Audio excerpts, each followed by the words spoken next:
Welcome back to Philosophical Frontiers. Today, we are diving into a really fascinating paper by Elizabeth Grace Jackson, published in Erkenntnis, titled A Permissivist Defense of Pascal's Wager. Now, if you have ever taken an introductory philosophy class, you have probably heard of Pascal's wager, which is essentially the idea that you practically ought to believe in God because of the infinite payoff if you are right and the infinite loss if you are wrong. But Jackson brings a completely fresh epistemological angle to this by connecting it to something called epistemic permissivism. And before we get into the weeds, I want to make sure we are very clear on the structure of her argument, because she is doing something very specific and very careful here, right? Right, exactly. And it is so important to frame this correctly from the jump. Jackson is offering a strict conditional argument. She is not arguing that permissivism absolutely proves Pascal's wager succeeds, or that we all definitively ought to believe in God.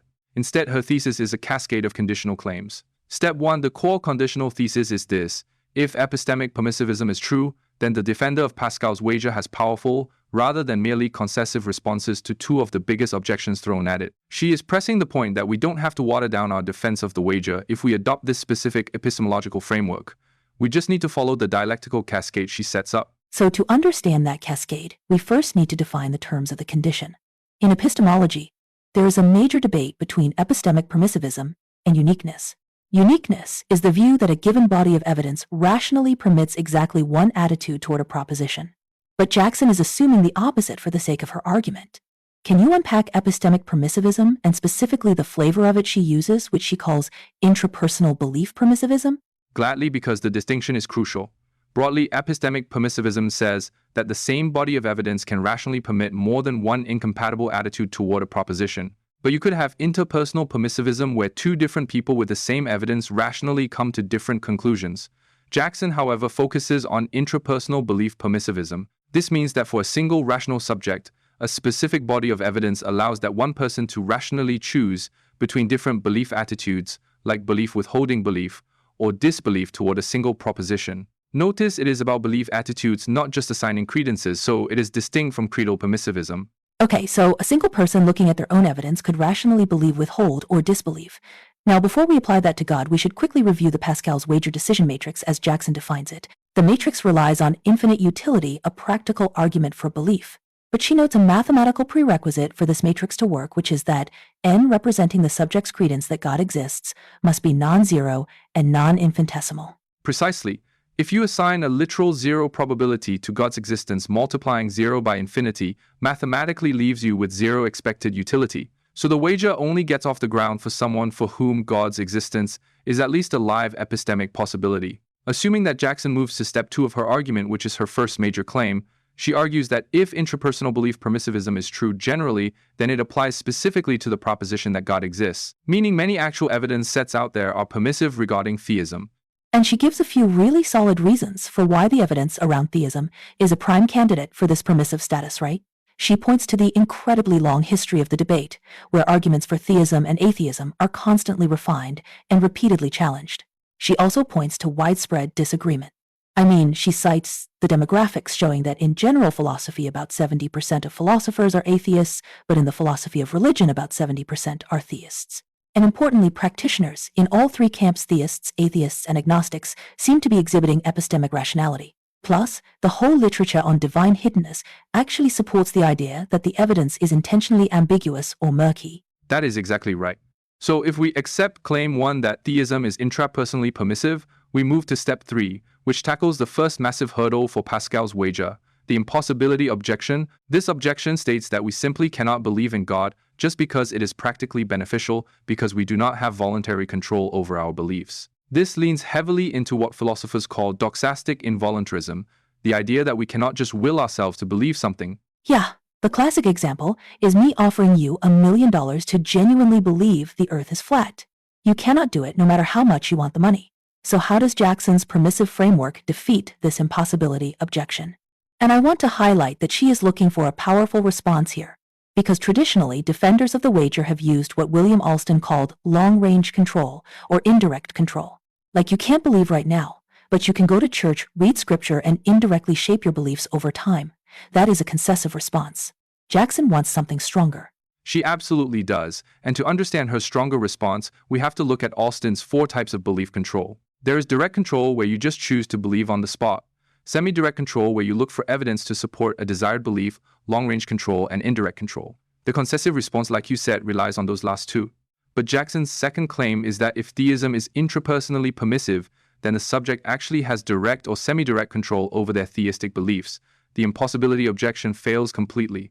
Wait, so she is saying we can just directly choose what to believe? Doesn't the flat earth example completely disprove that? Ah, but here is the brilliant move. The flat earth scenario is an impermissive case.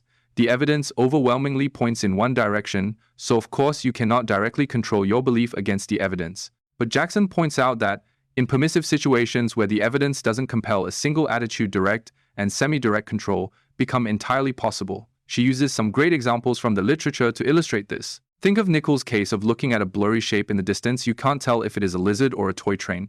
Or Rober's example of seeing something blowing in the wind. Is it a bird or a plastic bag? Or McHugh's case where the evidence is perfectly split on whether your close friend committed a crime. In these permissive situations, practical reasons like loyalty to a friend or desire to not be startled by a bird can actually directly motivate and finalize your belief. That is fascinating. So because the epistemic evidence leaves the door open, practical reasons can walk right in and settle the matter directly. But theism is a huge worldview, not just a blurry plastic bag. Does this direct control scale up to something as massive as believing in God? Jackson argues it does, and she uses Peter van Inwagen's duck-rabbit paradigm to show this. Just like you can intentionally shift your perspective to see the drawing as either a duck or a rabbit, when looking at the ambiguity of the universe, you can undergo a worldview shift. In a permissive evidential situation, you can actively adopt the theistic worldview picture over the atheistic one. It is a paradigm shift that you have some direct or semi-direct control over. That brings us to step 4, because obviously there are pushbacks to this idea of control. The first counter-argument is the distinction between being permitted to do something and actually being able to do it. Just because epistemology permits you to believe doesn't necessarily mean your psychology allows you to actually do it. Like a bankrupt person is legally permitted to buy a luxury lunch, but they financially cannot do it. Right, and Jackson addresses this beautifully.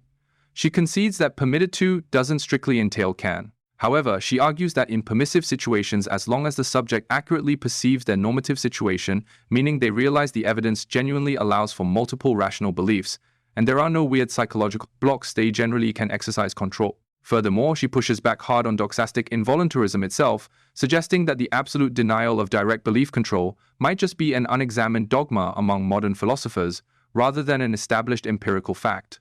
Okay, so if we grant that in a permissive case, you can actually choose to believe, we arrive at step 5, which is the second massive hurdle, the irrationality objection.